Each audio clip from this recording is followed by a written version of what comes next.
Hello and welcome. Thank you so much for joining us for this discussion about the film Perhaps What I Fear Does Not Exist. My name is Yasmina Tawil. I'm the Director of Film Programming at the Arab Film and Media Institute. If you are unfamiliar with AFMI, it is the first organization of its kind outside the Arab world, a unique ecosystem to find, nurture, and develop Arab film and media projects and to empower local Arab talent to tell their community stories in their own voices. This talkback is part of our 26th annual Arab Film Festival, taking place in San Francisco from November 11th to the 20th, as well as online. You can learn more at arabfilmfestival.org, unless you're already on arabfilmfestival.org. We have joining us today the director and the editor of the film Perhaps What I Fear Does Not Exist in a conversation moderated by Raed Raefi. See, this is where I am always the one who messes up, which I'll cut this bit out. So I am going to step away and let the three of you talk about this amazing, beautiful film. Thank you so much for joining us. Thank you so much, Yasmin. Thank you for programming the film. I agree, it's a very touching film. I watched it again last night to prepare for this talk, and I was very moved by it.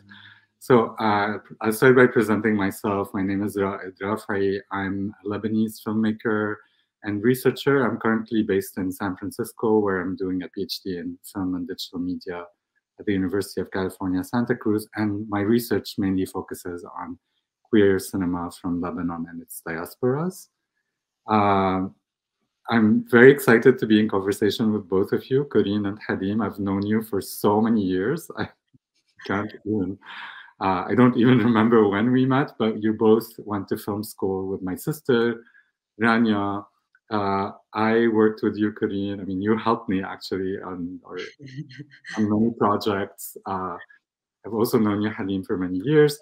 So I want to start by allowing you or letting you both introduce yourselves, but also maybe talk about your friendship. I think something that I think is very valuable that we have in Lebanon in the film world is that there are so many friendships and collaborations that arise from friendships. So if you can talk about that. Yes, so my name is Corine Shawi. I'm the director of the film. Perhaps What I Fear Does Not Exist, and it just screened as the international premiere in Doc Leipzig. We were there, both me, Halim, the sound designer, and some friends, and that's the second screening. It's happening in San Francisco in the Arab Film Festival, so thank you as well. Yeah, it's not my feature. It's not my first feature film. I've already done Muet in 2013 and Les Femmes from 2006. So it's the third feature, and I've done some short documentaries as well. But actually, answering the friendship, I think I found my collaborator.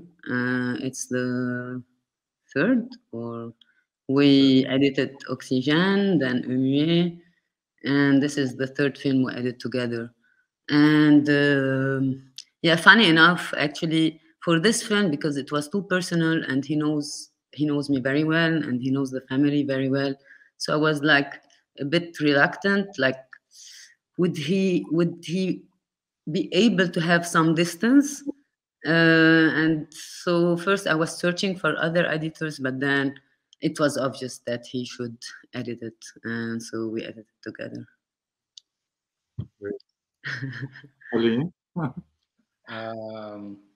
Yeah, I think this is definitely our third main collaboration together. We've done also other small films together.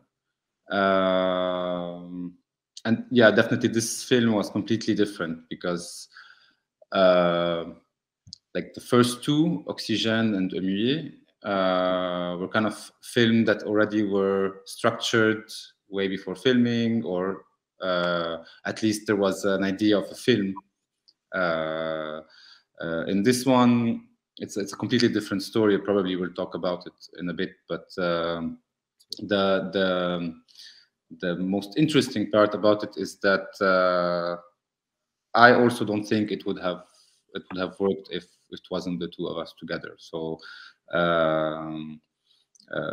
I was a friend, I was an editor, the entire process, because this film is definitely comes out from a personal story. It comes out from footage taken from a very personal incident in Corine's life, and it's kind of later on, once Corine decided to make a film out of this story, that an entire process began, and the film began literally at the editing, not before.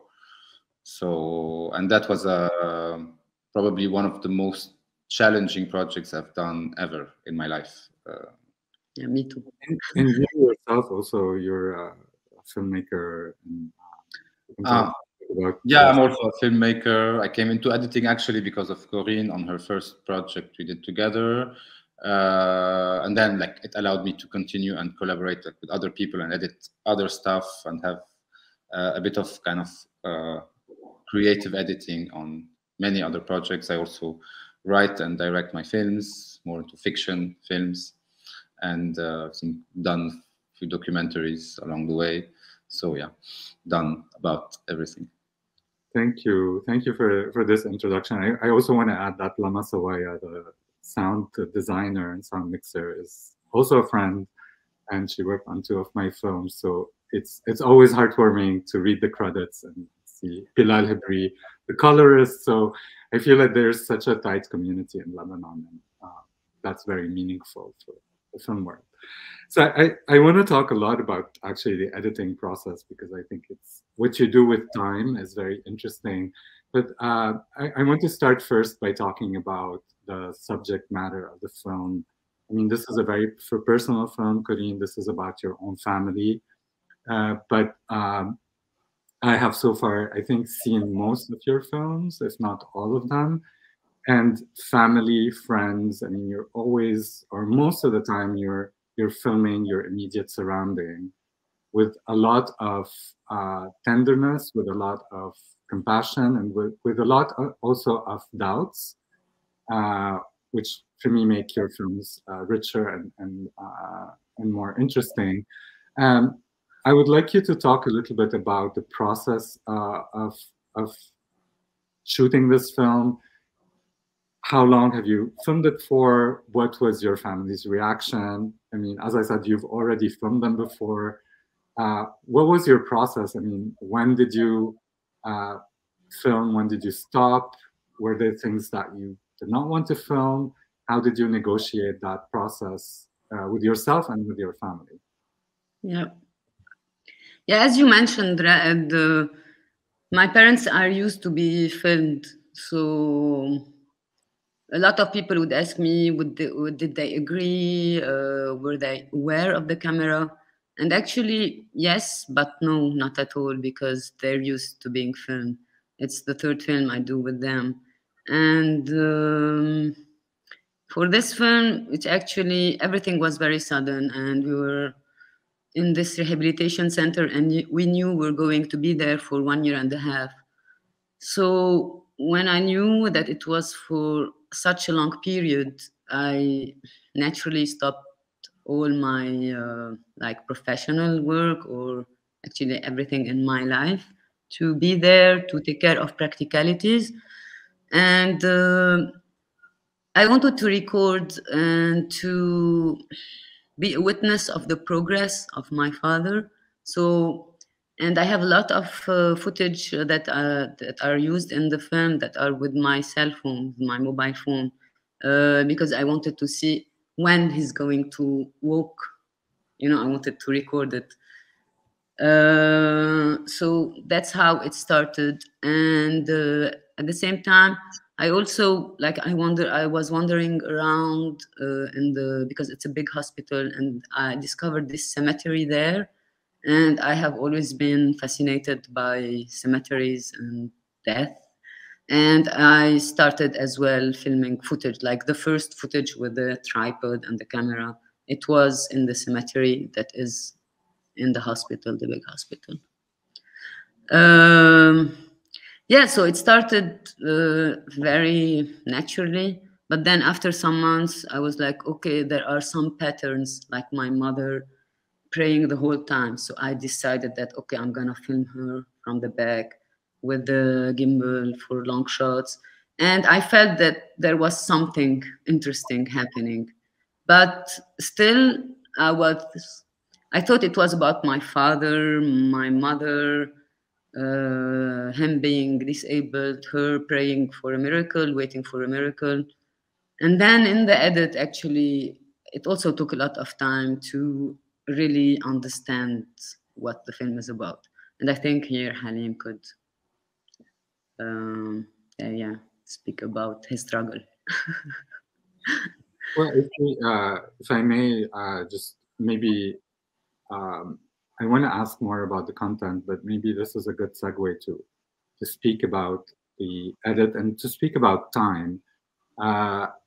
Watching it the second time, I was struck that at the end of the film, your father starts repeating something about days passing by and months and years, and your mom says, "Oh, this year has really felt so long." So we're suddenly like aware of that time, that a lot of time has passed in that ordeal, like all of you being stuck in that terrible ordeal. At the same time, you both made a clear decision not to tell a linear story that starts with, when your father was admitted to the hospital and then unfolds chronologically. I mean, we feel that it's as if the film starts with a situation that has always been there and that sadly will always stay there. And it's interesting because we do feel that we are on that journey with you, but then also, yeah, I think what I want to say is that time feels both present and both also there's a feeling of being stuck in time in the film. Yeah, just to answer you, actually I filmed for almost a year and 2 months before we leave the rehabilitation center. So it was a long time. And then the scenes in the car, I filmed them after 1 year when we got out from the hospital, and that was it. So it was a long period of filming, and I tend in my work to film for long periods. I feel that things grow, but for this film, I didn't decide. It was, it was the fact. We were stuck there, as you said. And yeah, we tried. And I would like Halim to speak about it, because we tried to edit chronologically, and it didn't work. And but we knew that all the hospital rooms, because it's not only in the rehabilitation center, there are like 3-4 different rooms. And for us and for me, it was like all the rooms were the same, so yeah, we didn't work chronologically at all. But yeah, Halim. I think from an editor's point of view, usually when you get footage, you cannot know, especially for documentaries, you cannot go through organizing them in a specific way. Usually you go chronologically, or you go by theme or character. And here it wasn't the same, because I was dealing with material that was not initially intended to make a film. It was images that somebody took in a hospital. Then that somebody happened to be a filmmaker who happened to have a camera. It wasn't someone who wanted to do a film, as I said before. So naturally, we want to tell the story of the father who got paraplegic, and then the entire time, chronologically through the rehabilitation center in the hospital. And that was actually the first film we had. We had 3 films. And then with time, and also I have a friend, Corine, which was not really herself, because her life had stopped to take care of her father. She wasn't a filmmaker with a film. She was someone who's taking care of her father with footage that she wanted to put together. So, and we realized that, okay, so probably it's more about Corine, but let's say Corine's mother, who's praying all the time. We had footage of that and wanted to focus on that aspect of the character. We had the father, of course, in his situation. We had the two family members that were relatively or indifferently absent in the story. And we had Corine, who was filming. And in my opinion, it was her way of, like her mother is praying for a miracle, it was Corine's probably way of filming the miracle if in case it ever happened. And also kind of being present there, trying to make the miracle happen by trying to help her father out of the situation. And that was the second film we went on. And it was about a film going through different characters more than chronologically. And then later on, and I think this is why 1 year of editing and going really in depth and really trying to make a film that is not just a personal story, going a bit beyond that. That third film, and the one that's now, this is the film we have right now, is a film that actually kind of spirals. Every shot is a gateway to a different time zone, and every shot takes you somewhere else, and time kind of floats within, hallways and hospital beds and different situations. And every situation is really a gateway to a different parallel time until we reach that really last, very rewarding, very miracle of a shot, actually, for me. It's a unedited, complete shot that shows life exactly as it is, unedited, uncut.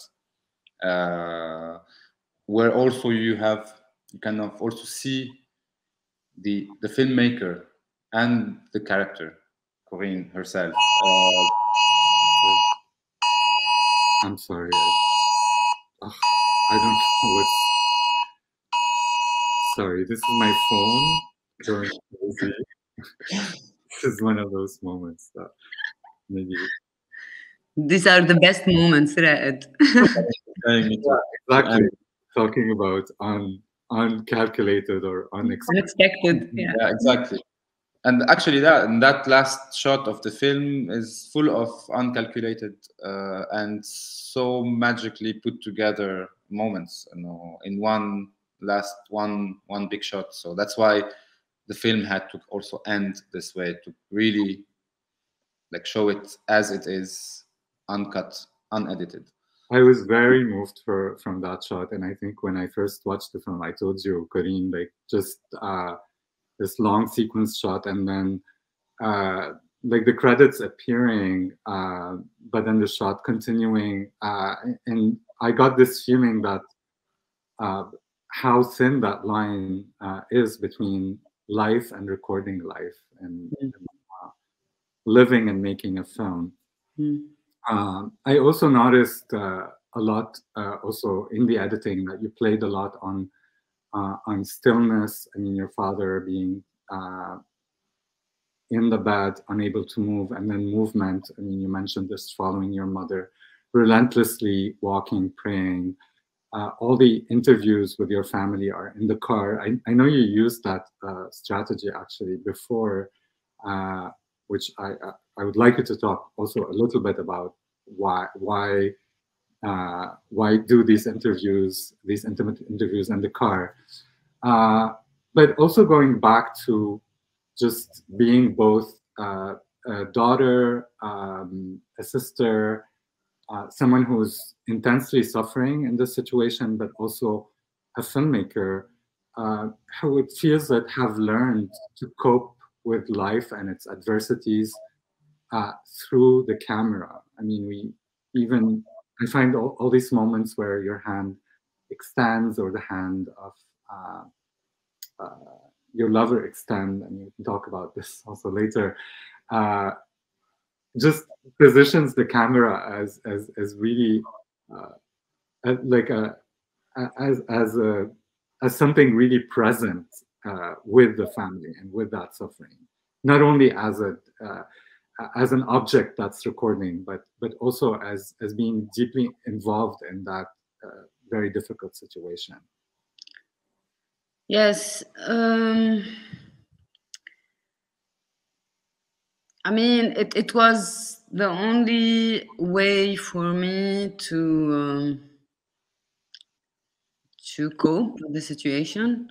My mother was praying. My father was doing his sessions, his physiotherapy sessions, and I was filming. I didn't think about it. I didn't have any other choice.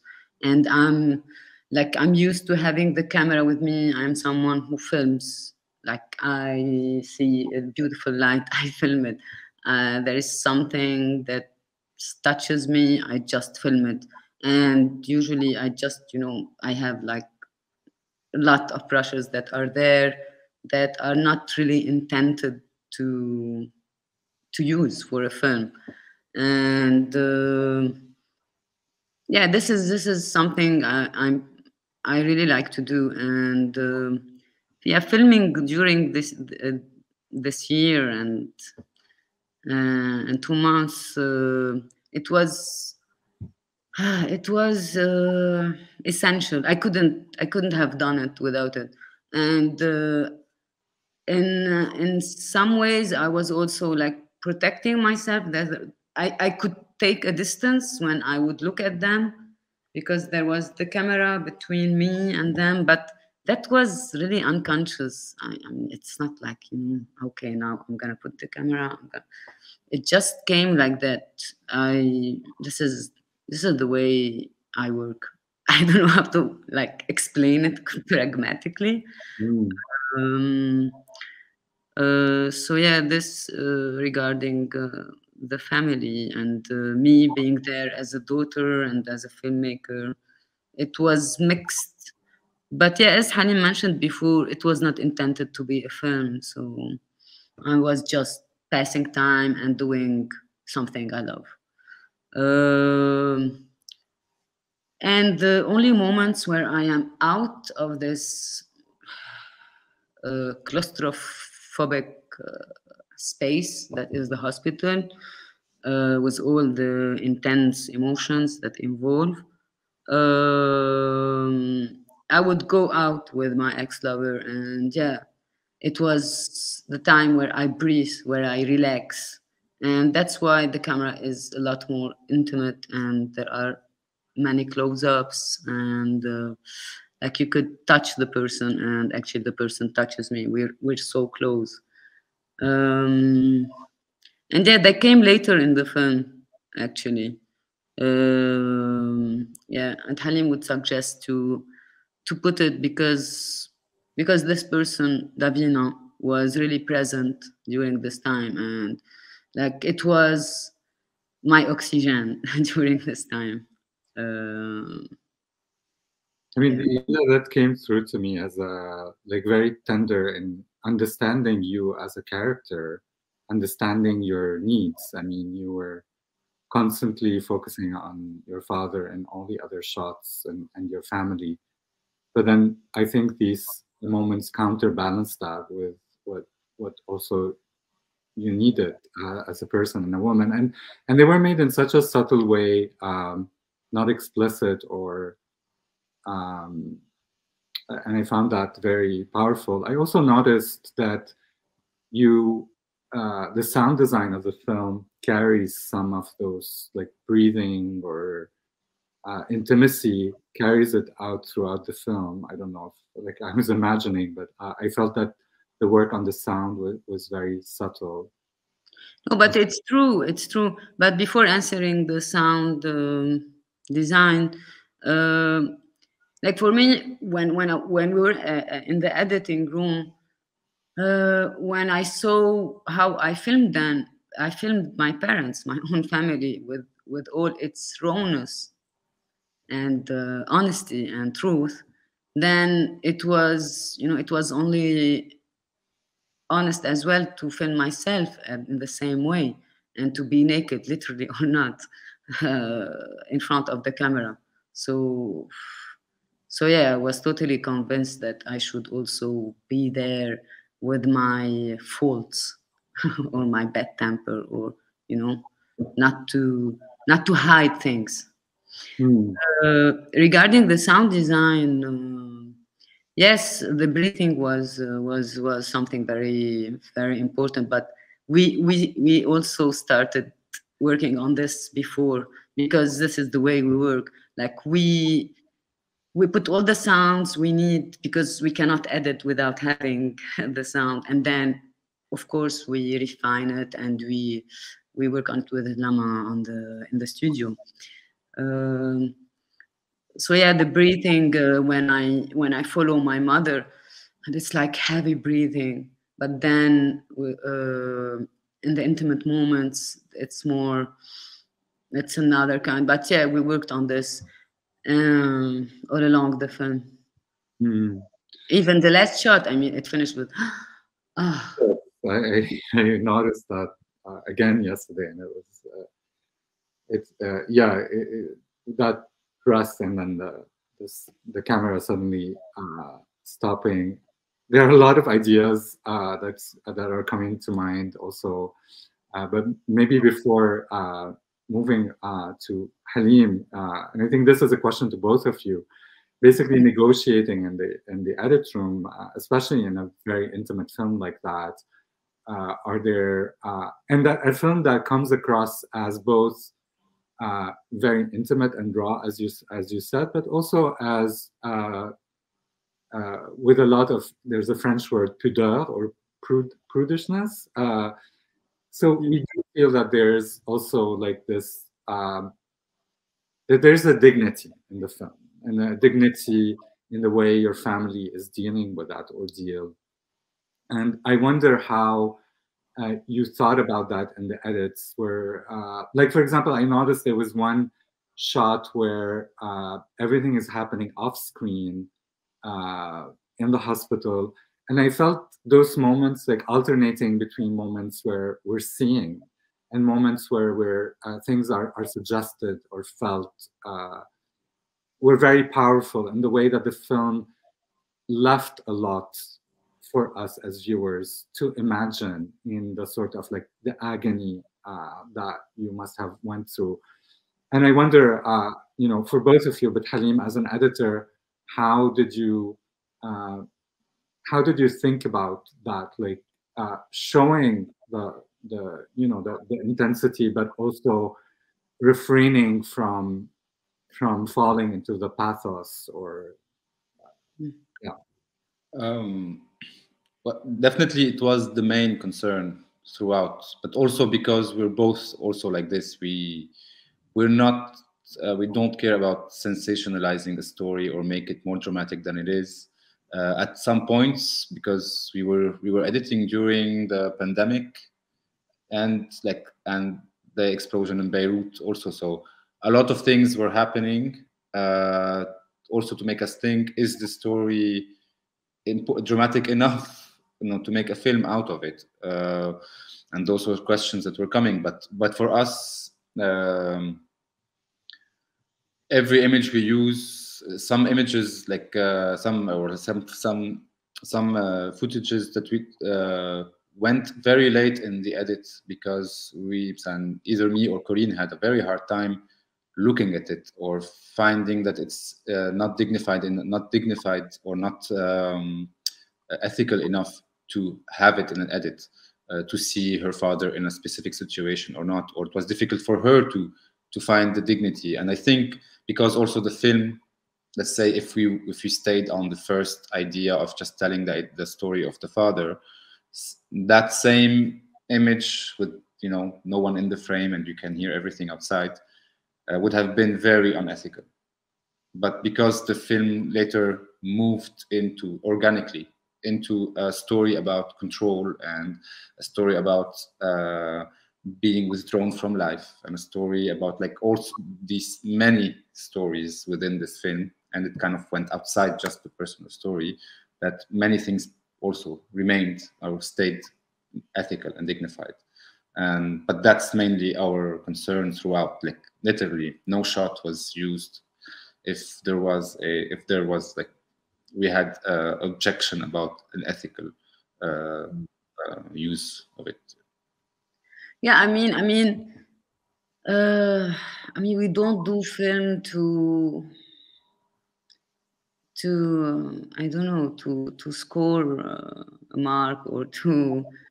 I mean, it's I don't know how to explain. It's either you have it or not. It's either you're ethical or not. It's. I also found that you used very cinematic ways to convey those like feelings of anxiety and sadness from the beginning of the film. I mean, this introduction shot where you're peeling the bark layers from a tree trunk, and that this is a recurrent moment that both is not saying anything specific, but already puts us in like this very difficult this mood that something is very hard that's happening, and I feel that from that moment on we kind of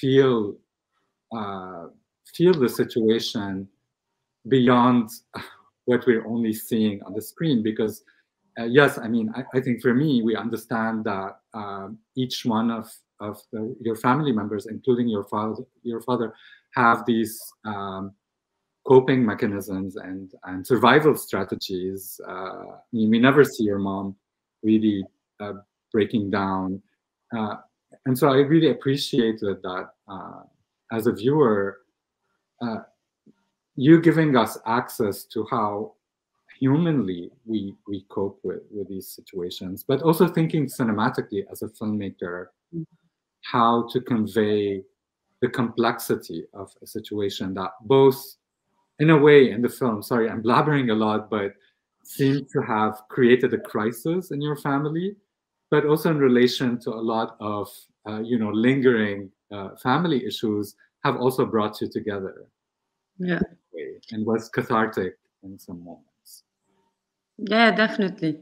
I mean, the first question I had when everything happened and went to the hospital for a long period, it was like, okay, how are we going to adapt to this new situation? So, how are we going to live? And I was always thinking about, like, you always need a slap to be reminded, and how many slaps in your life do you have to take to wake up and like look around you and see people around you and like maybe understand things. And so this was the main. I was in this state for a long period of time, and doing the film somehow was like, okay, we went through this, and what am I still expecting? Am I still expecting something or not? And in the process of doing the film by itself made me understand a lot of things, shooting and editing and watching the scenes, watching our life again and again. I mean, I lived it, I filmed it, and then we edited. And it's like on repeat, like, okay, what am I learning from this experience? And yeah, I won't answer this now, but like just going back to the question of like being ethical and what to film. Like, of course, my mom had some moments where she was like crying the whole time, and I wouldn't even think of filming her in these times. I mean, it's impossible. There is a limit for everything. one can do a film, but then, yeah, where to stop? So it's a lot of questions. I'm someone who asks a lot of questions the whole time. So, yeah, I don't know if I answered. I don't know if there was a specific question. And this also, these hesitations come across in the title itself, which starts with maybe. So perhaps, sorry, yeah. which really reflects this.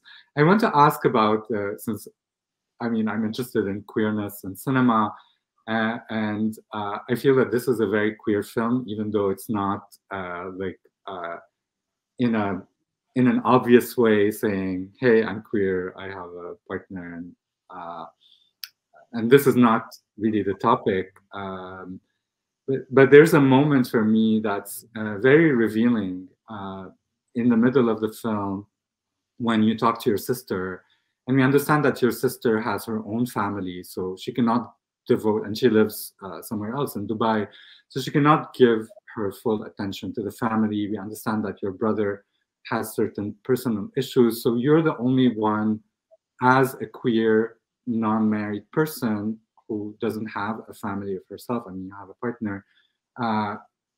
You're the one who's stepping up and taking care of your family, and this struck me as something that maybe, especially in a place like Lebanon, where a lot of queer people who don't end up getting married, but can also not maybe have relationships that turn into that become family relationships. They end up taking care of their parents. So I don't know if I'm reading too much into it, but I just felt that moment where your sister is saying, yes, I understand that you're the only one who can take care of our parents, but you also have to think about yourself. We understand that you also have a desire to leave, maybe. So maybe if you can talk about this impasse, especially for queer people in a country like Lebanon. Yeah, I don't see it this way. Yeah, of course. I mean, yeah, it makes being a queer in Lebanon makes life a bit more difficult because, I mean, you cannot really maybe share it with all the people, or like live like you would really publicly expose or display the affection between you and your partner. You cannot maybe introduce your partner to your family. And yeah, this is, I mean, we all know about these issues. But for me, being there for my parents, I mean, being having a partner, being lesbian or not, I mean, no, that for me was, I didn't think, yeah, that for me was not the issue at all. But it's true that when you cannot really express yourself or you're already in a lot of tension, of tension, and you are more frustrated. But yeah, in the film, it was important to show that I have needs, and I have my life, but I'm still living it. But even if I'm living it, being queer, hetero, whatever, I'm not there. I'm not with this person because emotionally I'm drained with something else, and that was the core of being with a partner, regardless of your sexuality. Mm. Yeah. Halim, maybe you can talk about how for you, like, this question of queerness arising in the film, how did you think of placing it as an editor in the story, and what were some of the challenges of both showing that aspect and but also not revealing too much about it? Well, I think, as Corine said, it came later in the edit. We were on to something else, and then at some point, of course, like during the edit, there was a lot of arguments between me and more like fights, and lots of cries, and more cries and tears than laughter. But at the beginning, and that's why we're close friends. We allow ourselves to fight a lot, and I think in those fights, me trying to kind of also pull Corine out of her situation, tell her, like, remember, during these years you've been all alone with your parents, and what the only thing you had along that was a relationship that you brought into your life with someone that allowed you to be kind of yourself for a while, and that at least see who you are. And I think that was the important aspect of that relationship, is that Corine was able not only to devote herself to her parents, but she also was able to see herself in that person. But also making films in Lebanon and like showing too much of, let's say, queerness can be problematic. That wasn't the main issue why also in the film the partner is kind of behind the camera, because what we did is actually use images that were taken by Corine's lover, so we can have a gaze on Corine through her lover. It wasn't because of censorship or not. Of course, censorship or let's say showing too much can be an issue, but we wanted that. We wanted the gaze of the lover on Corine. So most of the images that we see in the film are that.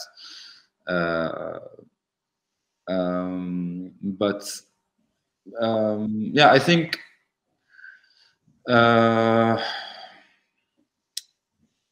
and yeah, and this is very, like, certainly very, very touching. Something that just seeing that you as a Corine, as a filmmaker, through the gaze of someone else, kind of counterbalanced the disposition of the filmmaker, always the one recording, always the one behind the camera.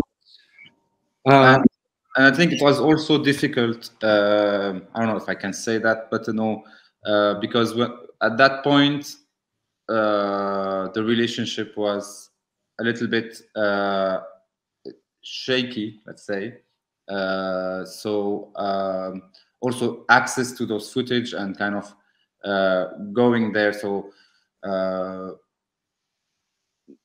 think also that kind of helped also resolve a little bit also the entire story. So it also allowed us to, in the edit, incorporate it in also a decent way. Because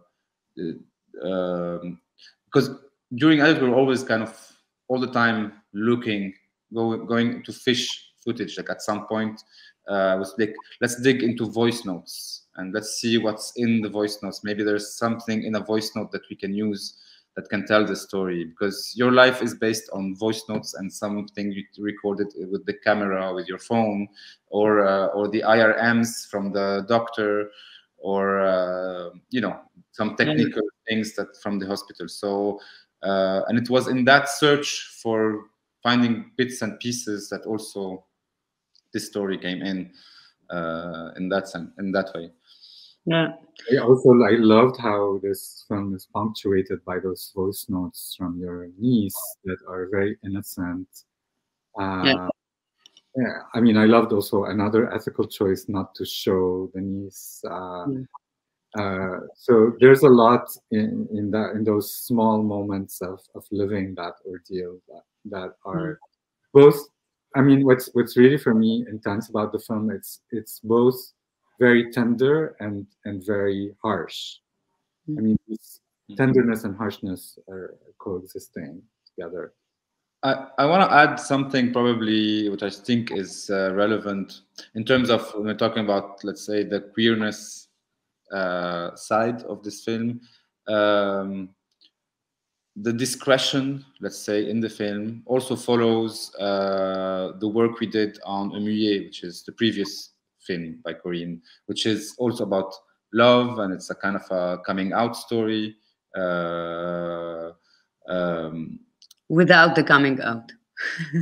With a discreet coming out, and I think it's all hidden in the edit, or it's all in the edit in that film.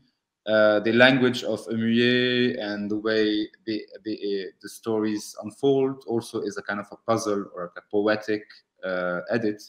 And there's a lot of finesse and discretion without it being like you're in your face, too obvious or too sensationalized. And I think that language came into the love story in perhaps what I feel does not exist, in that sense of love or queerness or intimacy.